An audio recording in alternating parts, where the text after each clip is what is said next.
क्या तुम्हारे मन में भी हमेशा नेगेटिव थॉट आते हैं? तुम्हारा दिमाग भी तुम्हारे अगेंस्ट में काम करता है। तुमने डिसाइड करा कल से रेगुलर जिम जाऊंगा या डिसिप्लिन के साथ अपने गोल को अचीव करने के लिए मेहनत करूंगा, लेकिन अगले दिन सुबह कुछ भी चेंज नहीं होता और बाद में अपने आप को कोसते हो कि मैं तो लूजर हूँ, मुझसे तो कुछ नहीं होगा। लेकिन अगर मैं बोलूँ कि तुम इसे चेंज कर सकते हो और अपनी लाइफ में और ज्यादा अच्छा कर सकते हो और एक हैप्पी लाइफ जी सकते हो, बस शर्त ये है वीडियो को पूरा और ध्यान से देखना। मैं तुम्हें ऐसे 7 स्टेप शेयर करने वाला हूँ कि अगर तुमने इन्हें फॉलो किया तो सिर्फ 1-2 महीने में तुम उससे कई ज्यादा होगे जो तुम आज हो। Step number 1, identify your thought pattern.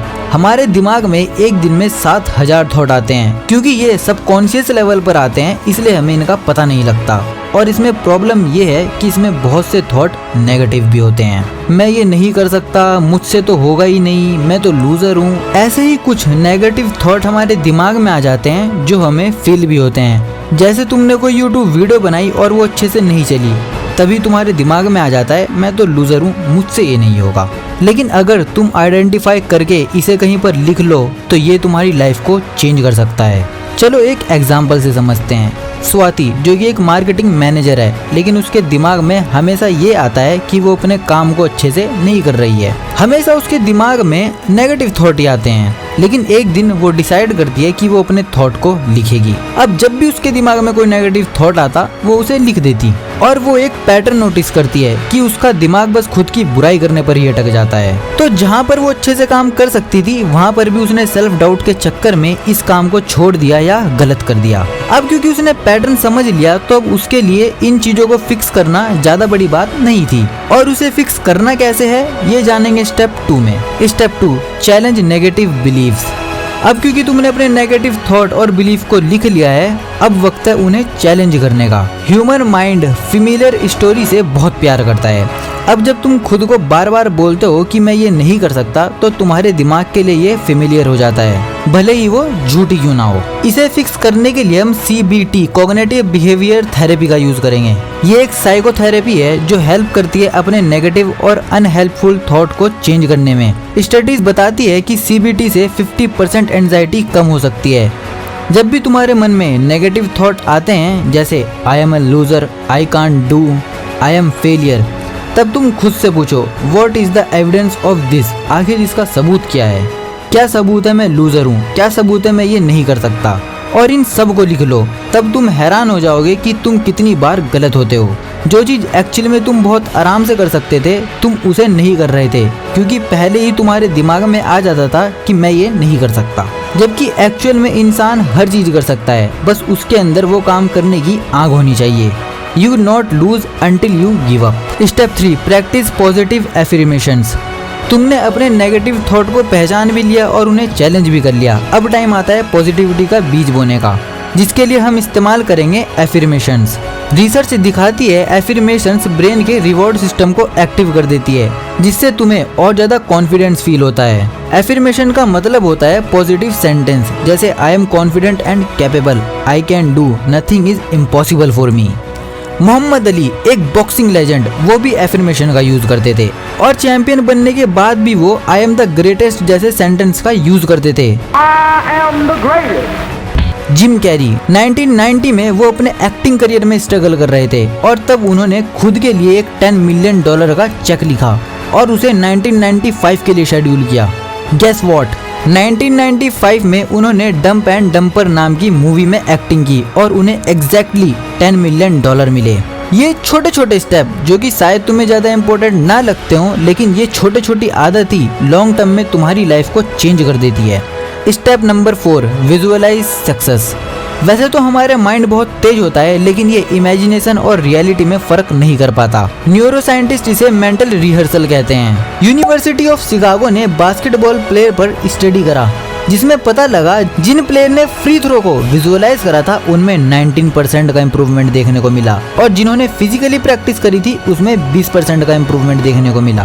तो तुम अपने ड्रीम को विजुअलाइज करो, फर्क नहीं पड़ता तुम कहाँ पर हो, बस उस चीज को विजुअलाइज करो जहाँ तुम पहुँचना चाहते हो। अब तुम्हें एक बोनस टिप देता हूँ। हमें पता लग गया कि एफर्मेशन से हमारा कॉन्फिडेंट बिल्ड होता है, हमारे ड्रीम लाइफ को अचीव करने के चांस बढ़ जाते हैं, और विजुअलाइजेशन से भी यही होता है। तो सोचो, जब हम इन दोनों को मिला दें तो क्या डेडली कॉम्बिनेशन बनेगा। अगर तुम चाहो तो अगली वीडियो इसी पर आ सकती है, लेकिन इन सब का कोई फायदा नहीं होगा अगर तुम अपनी लाइफ में स्टेप 5 को अप्लाई नहीं करते। Step number 5, create small habits. अब क्योंकि तुम्हारी पुरानी आदतों की वजह से तुम प्रोग्रेस नहीं कर पा रहे थे, इसलिए अब हम नई आदतें अपने अंदर लाएंगे। और एक बार में किसी बड़े चेंज को लाने की कोशिश मत करना, पहले छोटे से स्टार्ट करेंगे। अगर तुम स्टूडेंट हो और तुम्हें फोकस करने में प्रॉब्लम होती है तो डेली 5 पेज पढ़ो। ये तुम्हें आसान लगेंगे, लेकिन कुछ टाइम बाद जब इस चीज की तुम्हें आदत पड़ जाएगी तब तुम 5 से ज्यादा पेजेस भी पूरे फोकस के साथ आराम से पढ़ लोगे। अगर तुम्हारा कोई ड्रीम है और तुम डिस्ट्रैक्शन की वजह से उसमें काम नहीं कर पा रहे हो तो दिन में कुछ टाइम सिर्फ उसी काम के लिए डेडिकेट करो। उस टाइम तुम्हें पूरे फोकस से सिर्फ वही काम करना है। कुछ टाइम बाद तुम उसे पूरे फोकस से कर पाओगे। हमारे दिमाग को किसी भी नई हैबिट को अडॉप्ट करने में 66 दिन लगते हैं, तो तुम्हें 66 दिन का चैलेंज लेके चलना ही है। और 66 दिन बाद तुम्हारा वो पुराना वर्जन मर चुका होगा और पैदा होगा एक बीस्ट वर्जन। लेकिन उसके लिए तुम्हें 66 दिन तक कंसिस्टेंसी से काम करना होगा। डिसीजन तुम्हारा है, इसी वीक वर्जन के साथ जीना है या अपनी लाइफ को पूरा चेंज करना है। Step number 6, surround yourself with positivity. तुम्हारा इन्वायरमेंट तुम्हारे माइंड को सेव करता है, और इन्वायरमेंट से मेरा मतलब सिर्फ लोगों से नहीं है, बल्कि इससे भी है कि तुम सोशल मीडिया में कैसा कंटेंट कंज्यूम कर रहे हो। आजकल सोशल मीडिया लोगों को इन्फ्लुएंस करने में बहुत बड़ा रोल प्ले करता है, तो सिर्फ लोगों को नहीं बल्कि सोशल मीडिया कंटेंट को भी वाइजली चूज करो।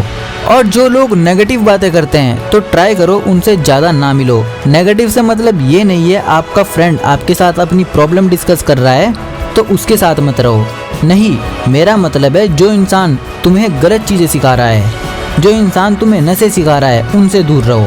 लेकिन जो दोस्त तुम्हें फोर्स करते हैं आगे बढ़ने के लिए और जब तुम बर्नआउट फील करते हो वो आके तुम्हें मोटिवेट करते हैं, तो ब्रो, खुदा ने तुम्हारे लिए दोस्ती की फॉर्म में फरिश्ता भेज दिया है, इसे कभी मत छोड़ना। Step number 7, practice gratitude. Study दिखाती है कि डेली ग्रेटिट्यूड प्रैक्टिस करने से हैप्पीनेस इंक्रीज होती है और डिप्रेशन रिड्यूस।